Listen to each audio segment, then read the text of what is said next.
So hello friends, how are you. Welcome करता हूँ मैं आप लोगों का अपने यूट्यूब चैनल यूएच इंस्टीट्यूट के अंदर। और जैसा कि आप लोगों को पता है, हम लोग फुल स्टैक वेब डेवलपमेंट का कोर्स सीख रहे हैं। हमारा फुल स्टैक वेब डेवलपमेंट का कोर्स चल रहा है और हमारी जो HTML है वो कंप्लीट हो चुकी है। आज की इस वीडियो में मैं आप लोगों को विजुअल स्टूडियो कोड के बारे में बताऊंगा। तो विजुअल स्टूडियो कोड के अंदर बहुत सी ऐसी शॉर्ट कीज हैं जो आप लोगों को नहीं पता होंगी। बहुत सारी ऐसी एक्सटेंशंस हैं जो हमारे बहुत काम आती है, जो हमारा काम बहुत इजी कर देती हैं और बहुत स्पीड में हम लोग काम कर रहे होते हैं। हमारा काम जो है वो बहुत स्पीड में हो रहा होता है उन शॉर्ट कीज को इस्तेमाल करते हुए और उन एक्सटेंशंस का इस्तेमाल करते हुए। तो आज की इस वीडियो में मैं आप लोगों को बताऊंगा, जो लोग वेब डेवलपर हैं, जो लोग वेब डेवलपर बनना चाहते हैं, उन लोगों के लिए ये वीडियो जो है वो बहुत ही जबरदस्त वीडियो है। क्योंकि वेब डेवलपमेंट की जो कोडिंग है वो हम जिस सॉफ्टवेयर के ऊपर करते हैं, उस सॉफ्टवेयर के बारे में अगर हमें नहीं पता होगा सही से, ठीक तरीके से उस सॉफ्टवेयर के बारे में अगर हमें नहीं पता होगा तो हमें बहुत सारी प्रॉब्लम्स आती हैं। तो आज की इस वीडियो में मैं आप लोगों को इस सॉफ्टवेयर के बारे में बताऊंगा, विजुअल स्टूडियो कोड के बारे में बताऊंगा, कुछ ऐसी शॉर्ट कीज बताऊंगा जिससे आप लोगों का काम जो है वो आसान हो जाएगा। आप लोगों का बहुत सारा टाइम वेस्ट होने से बच जाएगा। तो आज की ये जो वीडियो है वो विजुअल स्टूडियो कोड के ऊपर है, पूरी कंप्लीट वीडियो। मैंने आप लोगों को कहा था अपनी HTML के लेक्चर में कि मैं बहुत जल्दी VS कोड के ऊपर जो है वो एक पूरी सेपरेट वीडियो लेकर आऊँगा। तो आज की इस वीडियो में हम लोग जो है वो VS कोड के बारे में सीखेंगे, हम अपने काम को किस तरीके से आसान बना सकते हैं VS कोड के ऊपर। तो ये बहुत इंपॉर्टेंट वीडियो है, इस वीडियो को पूरा देखिएगा बिना स्किप किए। और जो भी मैं आप लोगों को शॉर्ट कीज बताऊं, उन शॉर्ट कीज को आप लोग लिख लिएगा, आप लोग पेन डाउन कर लिएगा अपनी कॉपी में। और वैसे मैं आप लोगों को इसकी PDF भी दे दूंगा, तो आप उसका प्रिंट निकाल के रख लिएगा, अपनी दीवार पर चिपका दिएगा। और इसको याद करने की ज़रूरत नहीं है, क्योंकि प्रोग्रामिंग जो है वो लर्निंग से कभी याद नहीं होगी। प्रोग्रामिंग रट्टा लगाने की चीज़ नहीं है, प्रोग्रामिंग जो है वो प्रैक्टिस है। वेब डेवलपमेंट जो है वो प्रैक्टिस से आती है। वेब डेवलपमेंट में सिर्फ आपको एक चीज़ चाहिए, वो है प्रैक्टिस। रट्टा लगाने से या याद करने से वेब डेवलपमेंट कभी नहीं आएगी। तो जितनी ज़्यादा आप लोग प्रैक्टिस करेंगे, आप लोगों का माइंड जो है उतना ज़्यादा शार्प होता जाएगा और आप लोग जो है वेबसाइट, एक अच्छी वेबसाइट आप लोग इजीली आराम से बना सकेंगे। इजीली कोडिंग आप लोग आराम से कर सकेंगे। तो चलते हैं हम लोग अपनी कंप्यूटर की स्क्रीन के ऊपर और देखते हैं हम लोग के VS कोड के अंदर कैसी क्या क्या फंक्शनैलिटीज़ हैं, ऐसी क्या क्या चीज़ें हैं जिसके बारे में बहुत से लोगों को नहीं पता होता है। तो वो चीज़ें आज हम लोग सीखने जा रहे हैं। सो गाइस, हम लोग अपने कंप्यूटर की स्क्रीन के ऊपर आ चुके हैं और मैंने आप लोगों को अपनी पिछली वीडियो में बता दिया था कि VS कोड को इंस्टॉल कैसे करना है। फिर भी मैं अगेन आप लोगों को बता देता हूँ कि VS कोड को इंस्टॉल कैसे करते हैं। बहुत ही सिंपल है, कोई मुश्किल नहीं है। सबसे पहले हम एक ब्राउज़र पे जाएंगे और मैं यहाँ पे लिख दूंगा VS कोड। ये बिल्कुल फ्री है, इसके कोई चार्जेस वगैरह नहीं है। इसकी जितनी भी एक्सटेंशंस हैं वो सारी फ्री ऑफ कॉस्ट हैं। आपको इसके अंदर कोई भी चीज़ खरीदने की ज़रूरत नहीं है, कोई भी एक्सटेंशंस आपको ख़रीदने की ज़रूरत नहीं है, सब फ्री हैं। तो ये VS कोड जो है ये आ चुका है। मैं इस पर डाउनलोड पे क्लिक करूँगा तो मेरे पास विंडो है, तो मैं विंडो के लिए डाउनलोड करूँगा। तो जैसे ही मैं इस पर क्लिक करूँगा तो ये सिंपल डाउनलोड हो जाएगा।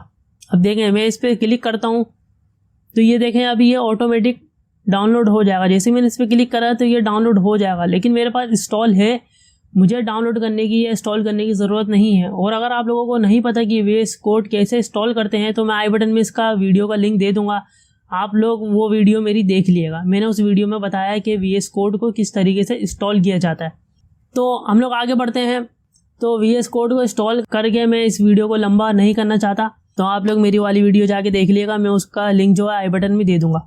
तो सबसे पहले हम लोग जो है यहाँ पर एक फ़ोल्डर बना लेते हैं। एक न्यू फोल्डर में ले लेता हूँ। यहाँ पर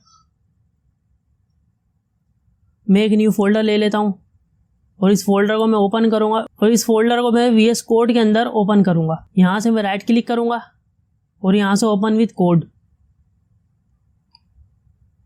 तो ये देखें, ये जो फोल्डर है मेरा इस सॉफ्टवेयर के अंदर आ चुका है। अब देखें यहाँ पे जो है ना कुछ चीज़ें हैं। अब देखें, मैं आप लोगों को इसके बारे में बता देता हूँ थोड़ा। सबसे पहले मैं आपको इसका ओवरव्यू बता देता हूँ। मैं थोड़ा जूम कर लेता हूँ ताकि आप लोगों को सही से दिखे। अब देखिए, यहाँ से जो है ना, यहाँ से मैं एक फ़ोल्डर बना सकता हूँ यहीं से डायरेक्ट। मुझे यहाँ पे इस फोल्डर के अंदर ना एक और फोल्डर बनाना है, तो मैं यहाँ से डायरेक्ट फोल्डर बनाऊँगा और मैं इस फोल्डर का नाम लिख दूँगा। ठीक है, मैं इस फोल्डर का नाम लिख दूँगा। तो ये देखिए, ये फोल्डर जो है मेरा इस फोल्डर के अंदर भी बन चुका है। तो इस फोल्डर के अंदर हम जो भी काम करेंगे यहाँ से हम कर सकते हैं। हम सिंपली यहाँ से भी फोल्डर बना सकते हैं। ठीक है, और बेस्ट तरीका यही है, अगर आप लोग अपना टाइम ज़ाया नहीं करना चाहते तो आप लोग सिंपल यहाँ से बनाएं फोल्डर और यहाँ से हम जो है एक फ़ाइल बना सकते हैं। जैसे मैं एक फ़ाइल बना लेता हूँ index index.html। मैं एक HTML की फ़ाइल बना लेता हूँ। तो देखिए मैंने एक HTML की फ़ाइल बना ली है। अब ये देखिए ये फोल्डर के अंदर मेरी फ़ाइल आ चुकी है। अब ये इस फोल्डर के अंदर चले गई है मेरी फ़ाइल, क्योंकि मेरा ये फोल्डर सिलेक्ट था और इसी फोल्डर के अंदर मैंने ये फ़ाइल बना दी। लेकिन अभी मुझे ये फोल्डर नहीं चाहिए, तो मैं ये फोल्डर डिलीट कर दूंगा। यहाँ से राइट क्लिक करूंगा और यहाँ पे मैं इसको डिलीट कर दूंगा फोल्डर को। तो यहाँ से मैं सिंपल यहाँ से एक न्यू फाइल क्रिएट करूंगा index.html। ठीक है, यहाँ से जो मैंने एक फ़ाइल क्रिएट कर ली। अब मैं यहाँ पर एक्सक्लेमेशन का साइन लगाऊंगा और इंटर। अब देखिए यहाँ से जो है ना, यहाँ से मैं एक्सप्लोर कर सकता हूँ। यानी अगर मुझे यहाँ से जो ये फाइल वाला जो एरिया है, जितने भी हम फाइल्स यहाँ पर बनाते हैं, फोल्डर बनाते हैं, वो हमें यहाँ पर शो होती हैं। ठीक है, अगर मैं यहाँ पर दूसरी फाइल बनाना चाहूँ कोई, तो मैं वो भी बना सकता हूँ। ठीक है, मैंने यहाँ पे जितनी भी मैं फाइल बनाऊँगा, फोल्डर्स बनाऊँगा, यहाँ पर मुझे शो होती रहेंगी। अब यहाँ से हम इसको हाइड भी कर सकते हैं। अगर मुझे इस कोड को फुल स्क्रीन पर देखना है तो मैं यहाँ से इसको हाइड कर सकता हूँ और यहाँ पे दोबारा क्लिक करूँगा तो ये ओपन हो जाएगा।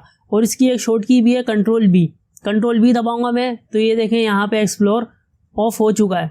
अब मैं कंट्रोल बी दोबारा से प्रेस करूँगा तो आप ये देखें ये ओपन हो चुका है। ठीक है, अब मैं अब ये देखें यहाँ पर जो है ना एक सर्च का ऑप्शन दिया हुआ है। अब मैं इस पर क्लिक करूँगा तो मैं यहाँ से जो है मेरी फाइल के अंदर जितना भी काम हुआ है मैं उसको सर्च कर सकता हूँ। जैसे मैं यहाँ पे देखें डॉक्यूमेंट्स लिखा हुआ है। अब मैं डॉक्यूमेंट्स को सर्च करना चाहता हूँ। देखें डॉक्यूमेंट्स को मैंने सर्च किया तो आप ये देखिए ये सिलेक्ट हो चुका है डॉक्यूमेंट्स, और ये यहाँ पर भी शो करा रहा है कि टाइटल के अंदर डॉक्यूमेंट्स लिखा हुआ है। ठीक है, ये सर्चिंग का काम करता है। और ये देखें ये जो ये डीबगर के लिए है। प्रोग्रामिंग जब हम करेंगे तब इसको देखेंगे डीबगर। ये थोड़ा एडवांस लेवल का है, तो अभी आप लोगों को समझ नहीं आएगी डीबगिंग क्या होती है। जब हम जावास्क्रिप्ट सीखेंगे, प्रोग्रामिंग करेंगे, तब हम लोग इसको डिस्कस करेंगे डीबगिंग को। ठीक है, तो अभी आप डीबगिंग छोड़ दीजिए। अब यहाँ से देखें, यहाँ से मैं इस पर क्लिक करूँगा तो यहाँ से मैं एक्सटेंशन इंस्टॉल कर सकता हूँ। VS कोड के अंदर बहुत सारी ऐसी एक्सटेंशंस मौजूद हैं जिससे हमारा काम जो है वो बहुत आसान हो जाता है। तो सबसे पहले उसके बाद देखें हम सेटिंग में आते हैं। यहाँ से मैं कलर थीम चेंज कर सकता हूँ। जैसे मुझे VS कोड की कलर थीम चेंज करनी है। ठीक है, मैं चाहता हूँ ये जो गिरे है ब्लैक, ये मुझे पसंद नहीं है। मैं इसको कोई लाइट कलर देना चाहता हूँ या कोई डार्क कलर, कोई और कलर देना चाहता हूँ, तो मैं यहाँ से इसको दे सकता हूँ। ठीक है, यहाँ से हम इसकी कलर थीम चेंज कर सकते हैं। ठीक है, बहुत सारी है, आप लोग खुद चेक कर लिएगा सारी। तो आप लोग ये जो भी थीम रखना चाहें, जिस थीम पर भी आप लोग काम करना चाहें, जिस पे आप कंफर्टेबल हो, जिस पे आपको कोडिंग करने में मज़ा आए, तो आप वो अपने हिसाब से उस थीम को चूज़ कर सकते हैं। ठीक है, मैं जो है ज़्यादातर इसकी डिफ़ॉल्ट थीम ही यूज़ करता हूँ या फिर ये वाली थीम में ज़्यादातर यूज़ करता हूँ। ठीक है, तो एक्सटेंशन के बारे में मैं अभी थोड़ी देर में बात करूँगा। सबसे पहले मैं बात करता हूँ सेटिंग के बारे में। हम यहाँ पर सेटिंग में आएंगे और यहाँ से देखें सेटिंग पे मैं क्लिक करूँगा तो ये मेरी सेटिंग जो है ये ओपन हो जाएगी। अब आप देखें यहाँ पे दो ऑप्शन दिख रहा है आपको, एक यूज़र और एक वर्क स्पेस। ठीक है, एक यूज़र एक वर्क स्पेस। इसका क्या मतलब होता है, देखें अगर मैं इसमें कोई भी चीज़ चेंज करना चाहता हूँ ना, जैसे मैं इसका फ़ॉन्ट साइज़ अगर चेंज कर दूँ, इसका फ़ॉन्ट साइज़ अभी 14 है, अगर मैं इसका फ़ॉन्ट साइज़ जो है वो 26 कर दूँ, ठीक है, तो आप देखें मेरे फाइल का, आप इधर देखें, ये देखें इसका जो फ़ॉन्ट है ये चेंज हो चुका है, ये बड़ा हो चुका है। ठीक है, 26 हो चुका है फ़ॉन्ट्स। मैं पहले इसको 14 कर लेता हूँ दोबारा से, मुझे 26 नहीं चाहिए। तो जब मैं यूज़र पे चेंज करूँगा ना इसको, तो ये परमानेंटली चेंज हो जाएगा। अब जितने भी मैं अपने सिस्टम में प्रोजेक्ट बनाऊँगा, जितने भी फोल्डर बनाऊँगा, मैं उन सब पे यही काम करेगा। मैं यूज़र में आके कोई भी सेटिंग चेंज करूँगा वो परमानेंटली हो जाएगी आपके सिस्टम पे। आप जब भी VS कोड को किसी भी फोल्डर को ओपन करेंगे वो फिर इसी सेटिंग के हिसाब से ओपन होगा। ठीक है, और वर्क स्पेस में क्या है, अगर वर्क स्पेस में मैं 26 इसको करता हूँ, ठीक है, इसका फ़ॉन्ट साइज़ अगर मैं चेंज करता हूँ, इसमें कोई भी चेंजेस करता हूँ मैं वर्क स्पेस के अंदर, तो ये सिर्फ इस फोल्डर के अंदर, जिस फोल्डर के अंदर हम काम कर रहे हैं उस फोल्डर के अंदर चेंज होगा। ये परमानेंटली चेंज नहीं होगा, ये आपके पूरे सिस्टम में चेंजेस नहीं होंगी। आप कोई और फोल्डर अगर बनाएंगे ना, कोई और प्रोजेक्ट बनाएंगे, तो वो नॉर्मली तो वो डिफ़ॉल्ट सेटिंग पर ही ओपन होगा और इस फोल्डर के हिसाब से ये चेंज होगा। वर्क स्पेस का यही काम होता है कि हम वर्क स्पेस में कोई भी चेंजेस करेंगे तो वो सिर्फ इसी फोल्डर के अंदर, इसी प्रोजेक्ट के अंदर वो सेटिंग रहेंगी, वो सेटिंग इसी प्रोजेक्ट के ऊपर अप्लाई होगी। तो मैं आप लोगों को रिकमेंड करूंगा कि आप लोग वर्क स्पेस ही यूज़ किया करें। कुछ सेटिंग्स ऐसी हैं जो आप लोग कर सकते हैं, जैसे कि माउस व्हील, अगर मैं यहाँ पे लिखूँ माउस, मैं यहाँ पे लिखूँगा माउस व्हील। अब मैं जैसे इस पर क्लिक कर दूंगा ना वैसे मेरा चेक हुआ है। अगर माउस व्हील से क्या होगा मैं आप लोगों को बताता हूँ, माउस व्हील से क्या होगा। अब देखें यहाँ पे जो है ना ये बहुत छोटा है। अब मैं कंट्रोल दबा के माउस का व्हील जब चलाऊंगा तो आप ये देखें, जब मैं माउस का व्हील ऊपर की तरफ करूँगा तो आप ये देखें ये जूम हो रहा है। देखें ना, अब ये जो कोड है ये जूम हो रहा है। मैं जितना जूम करना चाहूँ कर सकता हूँ, ठीक है। और मैं वापस इसको बैक करूँगा और मैं इसको वापस बैक करूँगा तो ये छोटा हो जाएगा, ठीक है। ये है mouse wheel zoom. Mouse wheel का हमें ये फ़ायदा है, ठीक है। और यहाँ से अगर आप पूरे को जूम करना चाहते हैं, आप चाहते हैं कि पूरी स्क्रीन जूम हो जाए, तो आप उसके लिए क्या करेंगे, कंट्रोल दबा के आप प्लस का बटन दबाएंगे तो आप ये देखें ये जो है पूरी स्क्रीन जूम हो चुकी है। और इसी के बराबर में जो माइनस का बटन है अंडरस्कोर का, आप वो दोबारा वो दबाएंगे तो ये देखें ये जूम आउट हो जाएगा। तो आप ये देखेंगे ये जूम आउट हो जाएगा, ठीक है। ये जूम आउट हो रहा है तो मैं इसको नॉर्मली इतना रखूँगा, ठीक है। अब आप देखें इसमें मैं जो भी चेंजेस करूँगा ना उसकी एक फ़ाइल बन रही होती है, जेसन फाइल। देखें यहाँ पे मैं आऊँगा, मैं आपको दिखाता हूँ जूम करके थोड़ा। देखें यहाँ पर मैं आऊँगा, आप ये देखें यहाँ पर देखें जैसे ही मैं अपना माउस लेके जाऊँगा तो यहाँ पे लिखा हुआ आ गया है ओपन सेटिंग जेसन। इसको मैं क्लिक करूँगा तो आप ये देखें जेसन की जो सेटिंग है ना वो ओपन हो चुकी है। अब यहाँ से आगे मैं जो भी चेंजेस करूँगा ना वो मेरी सेटिंग में सेव हो जाएंगी यहाँ पर आकर। अब मैं आप लोगों को दिखाता हूँ, जैसे कि कंट्रोल माउस व्हील अगर मैं चलाऊँगा तो आप ये देखें जूम आउट जूम इन हो रहा है, ठीक है। अगर मैं इसको जेसन के कोड को कमेंट्स कर दूँ, ठीक है, कमेंट्स कर दूंगा और मैं इसको सेव कर दूंगा तो आप ये देखें ये काम नहीं करेगा। देखिए मैंने कंट्रोल का बटन प्रेस किया और मैं माउस व्हील चला रहा हूँ लेकिन ये देखें ऊपर नीचे हो रहा है। देख रहे हैं आप, ये ऊपर नीचे हो रहा है लेकिन ये काम नहीं कर रहा है। ये जूम आउट जूम इन नहीं हो रहा है, ठीक है। तो जितनी भी हम सेटिंग कर रहे होते हैं वो इस जेसन फाइल के अंदर सेव हो रही होती है। मैं इसको दोबारा से कमेंट आउट करूँगा तो आप ये देखिए ये दोबारा से सेटिंग चेंज हो चुकी है। तो हमारी जितनी भी हम सेटिंग कर रहे होते हैं वो हमारी इस जेसन की फाइल के अंदर सेव हो रही होती हैं। अब देखें मैं आप लोगों को शॉर्ट कीज़ बताता हूँ जो बहुत ज़्यादा यूज़ होती हैं। देखिए सबसे पहले मैं यहाँ पर आऊँगा और मैं यहाँ पे लिख लेता हूँ कुछ, मैं यहाँ पे पैराग्राफ लेता हूँ तो आप ये देखें यहाँ पे एक बार आ चुकी है और ये जो जितना भी पैराग्राफ है ना इतना बड़ा ये पूरा एक रो में आ चुका है, ठीक है। अब ये मुझे पूरा एक रो में नहीं चाहिए, मैं चाहता हूँ ये जितनी बड़ी स्क्रीन है ना मेरी, सिर्फ इसी स्क्रीन के अंदर ये पूरा टेक्स्ट मुझे नज़र आए। तो उसके लिए मैं क्या करूँगा, इसके लिए यूज़ होता है वर्ड रैप। मैं सेटिंग में जाऊँगा, यहाँ से मैं लिखूँगा यहाँ पर वर्ड रैप, ठीक है। मैं यहाँ पे लिखता हूँ वर्ड रैप। अब देखें यहाँ पे आके मैंने वर्ड रैप लिखा। अभी आप देखें ये वर्ड रैप जो है ये ऑफ है। मैं यहाँ से आके इसको ऑन कर दूँगा। इसको जैसे ही ऑन करूँगा ना तो आप ये देखें ये जो जितना भी टेक्स्ट था मेरा जो एक रो में शो हो रहा था वो मेरा यहाँ पर फ्रंट पर आ चुका है, ठीक है। अब ये जो रो है ना, अब ये रो नहीं बनेगी। अगर आप देखें मैं स्पेस दूंगा ना इसके आगे मैं कुछ भी टाइप करता हूँ, ठीक है। मैं इसके आगे कुछ भी टाइप करता हूँ तो ये पूरा इसी स्क्रीन के अंदर मुझे शो होगा, ये रो नहीं बनेगी। ये बेसिकली वर्ड रैप कहलाता है। और इसकी एक शॉर्ट की भी है। इसकी शॉर्ट की क्या है, अल्ट्रा जेड। मैं ऑल्ट दबाऊँगा और ऑल्ट दबा के जेड प्रेस करूँगा तो आप ये देखिए ये जो है ये एक रो में हो चुका है। ये वर्ड रैप ऑफ हो चुका है और ये वर्ड रैप ऑन हो चुका है। ये वर्ड रैप की शॉर्ट की है alt Z, on, word rap on और वर्ड रैप ऑफ। तो मैं जो है ज़्यादातर ऐसे यूज़ करता हूँ, मुझे वो पसंद नहीं है एक रो में सारा काम चलता रहे। मैं चाहता हूँ जितना भी काम है वो मेरी स्क्रीन के ऊपर मुझे फ्रंट पे शो हो। तो ये जो है ये ज़्यादा यूज़र फ्रेंडली है, मैं यही यूज़ करता हूँ। आपकी मर्ज़ी है, आपको जो यूज़ करना है आप वो यूज़ करें, ठीक है। तो अब देखें मुझे यहाँ पर जो है ना दो स्क्रीन करनी है, मुझे स्प्लिट करना है यहाँ पर। तो मैं यहाँ पे इसको स्प्लिट कर सकता हूँ। मैं यहाँ पर जो है इस फाइल को ओपन कर सकता हूँ, ठीक है। मेरी ये देखें मेरी ये फाइल अलग आ चुकी है और ये वाली फाइल यहाँ पर। अब आप अगर दोनों फाइल में एक साथ काम करना चाहते हैं तो आप कर सकते हैं इस तरीके से, ठीक है। यहाँ से मैं अगर कंट्रोल भी करूँगा तो आप ये देखें ये ऑफ हो जाएगा। और अगर मुझे और भी स्क्रीन बनानी है तो मैं और भी स्क्रीन बना सकता हूँ। मैं इस पर क्लिक करता रहूँगा, ये स्क्रीन बनती रहेंगी। अगर आपकी कोई बड़ी स्क्रीन है तो आप बड़ी स्क्रीन पर 2-3 विंडो बनाना चाहते हैं और उस पर काम करना चाहते हैं ईजीली तो आप कर सकते हैं, उसमें कोई इशू नहीं है। तो मुझे ये नहीं चाहिए तो इसलिए मैं काट देता हूँ अभी। तो आप देखें यहाँ पर जो है मैं कुछ टैग ले लेता हूँ। जैसे H1 का टैग ले लिया मैंने, अब मैं यहाँ पे लिख लेता हूँ, मैंने यहाँ पे लिख दिया UH इंस्टीट्यूट, ठीक है, हेडिंग के अंदर। अब मुझे इस हेडिंग को जो है ना डुप्लीकेट करना है। अब एक तरीका तो ये, मैं यहाँ से आगे इसको पहले सिलेक्ट करूँ, कंट्रोल C दबा के, फिर यहाँ पे आके एंटर करूँ और फिर कंट्रोल V से मैं इसको पेस्ट करूँ, और मैं ऐसे करता रहूँगा तो बहुत ज़्यादा इसमें टाइम वेस्ट हो रहा है, ठीक है। सिंपल तरीका क्या है इसका, इसकी शॉर्ट की आप ऑल्ट दबा के शिफ्ट प्रेस करेंगे और डाउन एरो का बटन प्रेस करेंगे तो आप ये देखें ये डुप्लीकेट होता जा रहा है, ठीक है। जितनी भी मैं इसको डुप्लीकेट करता जाऊँगा ये होता जाएगा डुप्लीकेट, ठीक है, ठीक है। डाउन एरो से ये डुप्लीकेट होता जाएगा, ठीक है। इसी तरह से अगर आप ऑल्ट शिफ्ट प्रेस करके अप एरो का बटन दबाएंगे, आप बटन प्रेस करेंगे तो आप ये देखेंगे तो ये ऊपर की तरफ डुप्लीकेट होगा, ठीक है, ये ऊपर की तरफ डुप्लीकेट होगा। तो ये है शॉर्ट की डुप्लीकेट की। कंट्रोल C कंट्रोल V करने की ज़रूरत नहीं है, यहाँ पे आगे सिंपल आप शिफ्ट ऑल्ट प्रेस करें और डाउन एरो, ये डुप्लीकेट हो जाएगा, ठीक है। अब यहाँ से मैं इन सब को एक साथ भी डुप्लीकेट कर सकता हूँ।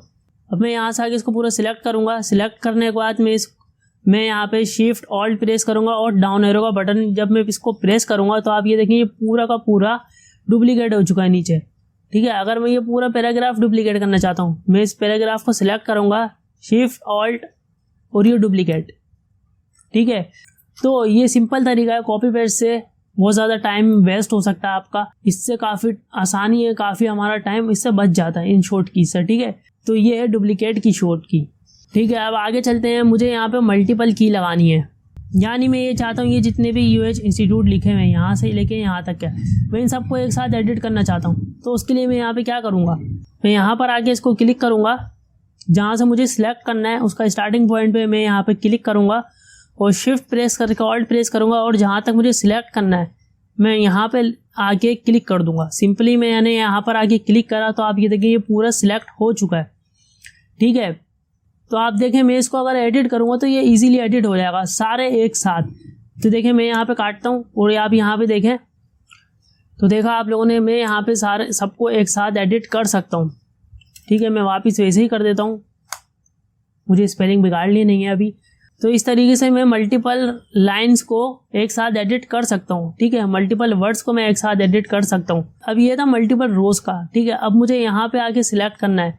अब देखें आप, मैं यहाँ पे यू पर आके क्लिक करूँगा, यू के ऊपर मैंने क्लिक करा तो आप मुझे देखें यू के साथ साथ मुझे यहाँ इसको भी एडिट करना है। तो इसके लिए मैं यहाँ पे ऑल्ट प्रेस करूँगा और ऑल्ट प्रेस करके मैं यहाँ पर क्लिक करूँगा तो आप ये देखें मेरा जो कर्सर है वो यहाँ पर भी आ चुका है, यहाँ पर भी और यहाँ पर भी।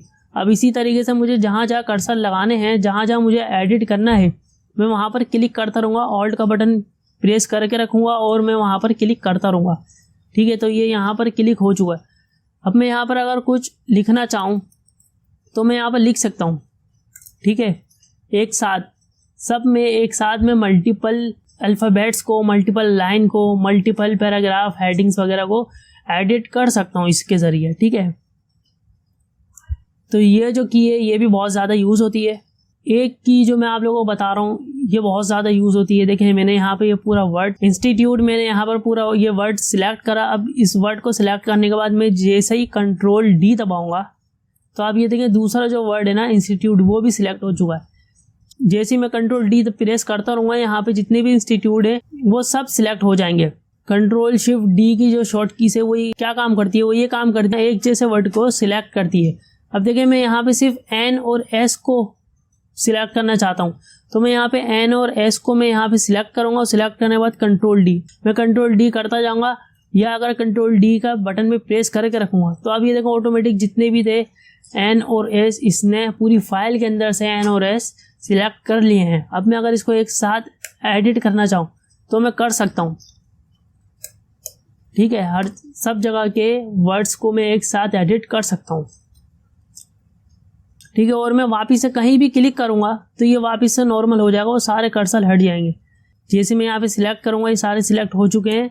अब मैं कहीं भी क्लिक करूँगा यहाँ पर तो ये वापस नॉर्मल हो जाएगा, सारे कर्सर चले जाएंगे, ठीक है। सारी जितनी भी सिलेक्शन हुई हुई थी वो सब चली जाएगी। अब देखिए यहाँ पर मैं आप देखें एक वर्ड के अंदर मैं कहीं भी क्लिक करूँगा, ठीक है, इस वर्ड के अंदर मैं क्लिक करूंगा और सिर्फ इंटर करूंगा तो ये आप ये देखें वर्ड जो है ना वो रैप हो चुका है। वो ये वर्ड जो है वो पूरा टूट कर नेक्स्ट लाइन में आ चुका है एंटर दबाने से। मैं चाहता हूँ यहाँ से मैं डायरेक्ट नेक्स्ट लाइन में चले जाऊँ और ये जो वर्ड है ये यहीं पर रहे, ये नेक्स्ट लाइन में ना जाए। इसके लिए सिंपल मैं कंट्रोल इंटर दबाऊंगा तो आप ये देखें नेक्स्ट लाइन में मैं आ चुका हूँ। ठीक है, अभी आप देखें इस वर्ड के अंदर मैं क्लिक करता हूँ। अब मैं सिर्फ इंटर करूँगा ना तो ये पूरा वर्ड जो है ये ब्रेक हो जाएगा, लेकिन मैं ये ब्रेक करना नहीं चाहता हूँ। मैं चाहता हूँ मैं कहीं भी हूँ और मैं सिंपल नेक्स्ट लाइन में चले जाऊँ, तो मैं कंट्रोल इंटर दबाऊंगा तो ये नेक्स्ट लाइन में आ जाएगा। ठीक है, और ये वर्ड जो है ये एज इट इज़ ऐसे ही रहेगा। तो कंट्रोल इंटर जो है उससे ये काम होता है, हम नेक्स्ट लाइन में आ जाते हैं बिना किसी वर्ड को ब्रेक करे। ओके, अब देखें यहाँ पे मैं जो है ना नाम कुछ चेंज कर देता हूँ। मैंने यहाँ पर नाम चेंज किया। अब जो है ना इस रो को मैं ये पूरी जो है ना ये पूरी एक रो है, अब इस रो को जो है मैं ऊपर लेके जाना चाहता हूँ, ऊपर या नीचे। ठीक है, इसके ऊपर लेके जाना चाहता हूँ या इसके नीचे।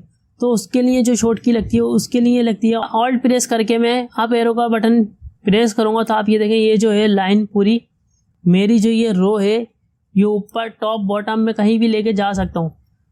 अप एरो से ऊपर और डाउन एरो से नीचे रो को सिलेक्ट करना है, ऑल्ट प्रेस करके रखना है, ऑल्ट प्रेस करके डाउन एरो या अप एरो। ठीक है, अगर आप ऊपर लेके जाना चाहते हैं तो अप एरो, नीचे अगर आप लेके जाना चाहते हैं बॉटम में तो आप डाउन एरो प्रेस करेंगे। ठीक है, तो ये एक बड़ी काम की शॉर्ट की है जो बहुत ज़्यादा यूज़ होती है। मैं इस शॉर्ट की को बहुत ज़्यादा यूज़ करता हूँ। तो अब चलते हैं एक्सटेंशन की तरफ। देखें यहाँ पर मैं क्लिक करूँगा, एक्सटेंशन के ऊपर मैं क्लिक करूँगा तो आप ये देखें यहाँ से मैं जो है एक्सटेंशन डाउनलोड इंस्टॉल कर सकता हूँ। सॉरी, डाउनलोड नहीं, इंस्टॉल कर सकता हूँ। अब मेरे पास HTML की एक्सटेंशन जो है वो पहले से इंस्टॉल है, बाकी जितनी भी थी मैंने डिलीट कर दी हैं। ठीक है, और लाइव सर्वर मेरे पास इंस्टॉल है। तो मैं लाइव सर्वर क्यों इंस्टॉल करते हैं ये भी मैंने आप लोगों को बताया। अब जैसे इस फाइल को मुझे लाइव सर्वर के ऊपर ओपन करनी है, मैं यहाँ से ओपन विद लाइव सर्वर, जैसे मैं इस पर क्लिक करूँगा तो ये देखें आप मेरी ये फाइल जो है ये लाइव सर्वर पर ओपन हो चुकी है। अब मैं यहाँ पर कुछ भी चेंज करता हूँ, देखें ये वर्ड जो है ना ये रो को मैं ऊपर लेके आता हूँ। आप देखें मैं इस रो को ऊपर लेके आता हूँ। अभी आप देखें ये रो जो है मेरी यहाँ पर है नीचे। ठीक है, मैं इसको सबसे ऊपर लेके आता हूँ। अब मैं सिंपल कंट्रोल S प्रेस करके इसको सेव करूँगा तो मुझे यहाँ पर अगर पेज को रिफ्रेश करने की ज़रूरत नहीं है। लाइव सर्वर यही काम करता है, ये ऑटोमेटिकली रिफ्रेश कर देता है। ये लाइव चला रहा होता है हमारे कोड को। ठीक है, लाइव सर्वर इसीलिए यूज़ करते हैं हम लाइव सर्वर की एक्सटेंशन। तो ये बहुत ज़्यादा यूज़ होती है और बहुत काम की एक्सटेंशन है ये, और इस एक्सटेंशन को आप लोग लाजमी यूज़ करिएगा। ठीक है, आप लोगों का काम बहुत ज़्यादा ईजी हो जाएगा। अब मैं यहाँ पे सबसे पहले यहाँ पर आकर मैं एक JS की फ़ाइल बनाता हूँ, जावास्क्रिप्ट की फ़ाइल। ठीक है, app.js, मैंने ये JS की फ़ाइल बनाई है यहाँ पर आके। अब यहाँ पर एक एक्सटेंशन है रीनेम टैग। रीनेम टैग क्या करेगी आप देखें, सबसे पहले मैं रीनेम टैग को इंस्टॉल कर लेता हूँ। देखें ऑटो रीनेम टैग। ठीक है, ये वाली एक्सटेंशन है, आप लोगों को इंस्टॉल करनी है। मैं सिंपल यहाँ पे इंस्टॉल पे क्लिक करूँगा और ये इंस्टॉल हो जाएगी। ठीक है, अब ये एक्सटेंशन जो है इंस्टॉल हो चुकी है।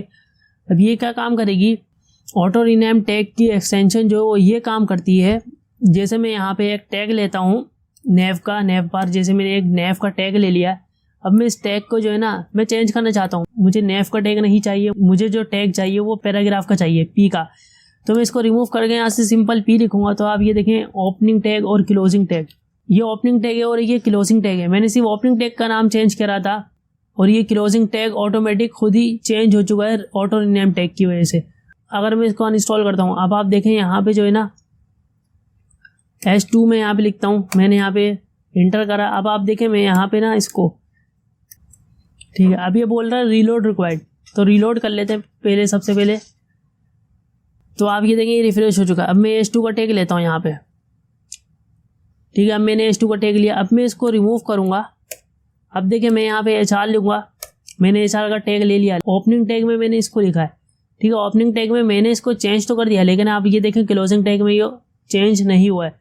तो ऑटो रीनेम टैग यही काम करती है। ठीक है, ऑटो रीनेम टैग जो है तो ऑटोमेटिकली अगर आप ओपनिंग टैग में कुछ चेंजेस करेंगे तो ये ऑटोमेटिकली क्लोजिंग टैग में भी चेंजेस कर देगी। अब देखें एक एक्सटेंशन है ब्रैकेट। अब ये यहाँ पर जो है ब्रैकेट पेयर। ठीक है, मैं अगर इसको इंस्टॉल करता हूँ तो ये क्या काम करती है,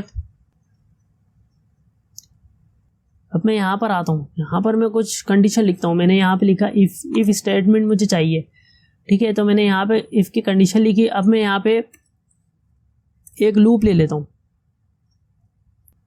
अब ये जो ब्रैकेट है ना, ब्रैकेट पेयर, ये ब्रैकेट का पेयर बना देती है। देखें, जैसे कि मैं यहाँ पे एक कंडीशन मैंने लिखी इफ़ की और एक फॉर लूप लगाया मैंने। अब आप ये देखें, ये जो एक ब्रैकेट है ना, ये यहाँ से स्टार्ट हुआ है और ये यहाँ पर क्लोज हुआ है, तो ये एक कलर का हो गया। अब यहाँ से सेकंड ब्रैकेट जो है यहाँ से स्टार्ट हुआ है और यहाँ पर क्लोज हुआ है, तो ये अलग कलर का हो गया, ठीक है। तो ब्रैकेट पेयर जो है वो यही काम करता है। अब जब प्रोग्रामिंग करते हैं हम लोग, बहुत ज़्यादा आसानी हो जाती है हमें प्रोग्रामिंग करने में, प्रोग्रामिंग का कोड करने में, ठीक है। तो इसका यूज़ जो है वो ज़्यादातर प्रोग्रामिंग में यूज़ होता है। तो जब हम प्रोग्रामिंग करेंगे तो इसको यूज़ करेंगे, ठीक है।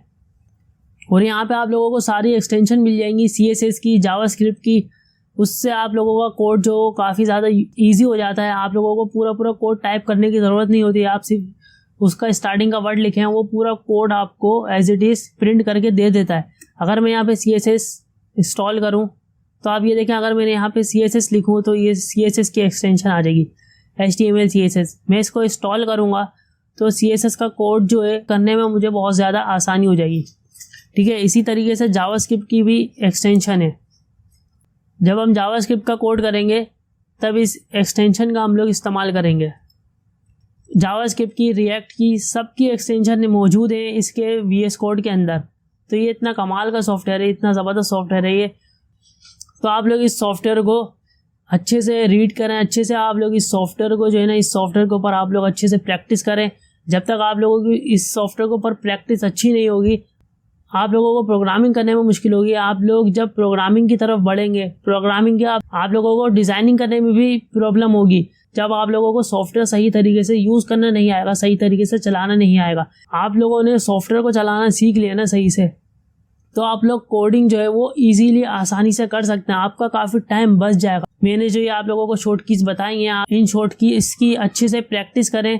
और प्रैक्टिस ही प्रोग्रामिंग में काम आती है। प्रोग्रामिंग में लर्निंग नहीं होती कोई। जैसा अब अगर आप रट्टा लगाने बैठ गए, लर्निंग याद करने बैठ गए, तो प्रोग्रामिंग आप लोगों को नहीं आएगी। सिंपल आप लोगों को सिर्फ इसमें टाइम देना है और प्रैक्टिस करनी है। जितनी आप प्रैक्टिस करेंगे उतनी आपकी नॉलेज बढ़ेगी, उतना आपका माइंड शार्प होगा, उतनी आप लोगों की स्किल जो है वो डेवलप होगी। तो आज की वीडियो में बस इतना ही। आज की वीडियो का मकसद था कि हम आप लोगों को उस सॉफ्टवेयर के बारे में बता दूं जिस सॉफ्टवेयर के ऊपर हम लोग काम कर रहे हैं। अभी तो हम लोगों ने HTML सीखी है, बिल्कुल बेसिक लैंग्वेज। अब जो है हम लोग CSS से स्टार्ट करेंगे और आगे चल के जैसे जैसे हम लोग प्रोग्रामिंग सीखेंगे तो उसमें इन सॉफ्टवेयर की जो शॉर्ट कीज़ हैं वो आप लोगों को पता होनी चाहिए, ठीक है। और एक्सटेंशंस के बारे में पता होनी चाहिए। अब देखें, CSS की, जावास्क्रिप्ट की जो एक्सटेंशन है, जब हम लोग CSS का कोड सीखेंगे, जब इसको इंस्टॉल करेंगे और जब हम लोग CSS की कोडिंग करेंगे, तब हम लोग इसको देखेंगे अच्छे से, इसकी एक्सटेंशंस को। और अगर मैं इसको इंस्टॉल कर भी दूँ तो इंस्टॉल करने का कोई फ़ायदा नहीं है, क्योंकि मैं यहाँ पे CSS की कोडिंग नहीं कर रहा हूँ अभी। जब हम लोग CSS और जावास्क्रिप्ट की कोडिंग करेंगे, जब हम लोग इन एक्सटेंशंस का यूज़ करेंगे। तो आज की इस वीडियो में सिर्फ इतना ही। अगर आप लोगों को मेरी ये वीडियो अच्छी लगी हो तो आप लोग इस वीडियो को लाइक करें, शेयर करें। और हमारे चैनल को अगर आप लोगों ने अभी तक सब्सक्राइब नहीं किया है तो आप हमारे चैनल को सब्सक्राइब करें, बेल आइकन पर क्लिक करें, ताकि हमारी आने वाली वीडियो सबसे पहले आप लोगों तक पहुँचे। तो मिलते हैं हम लोग अपनी नेक्स्ट वीडियो में। नेक्स्ट वीडियो में हम लोग CSS स्टार्ट करेंगे। बाय।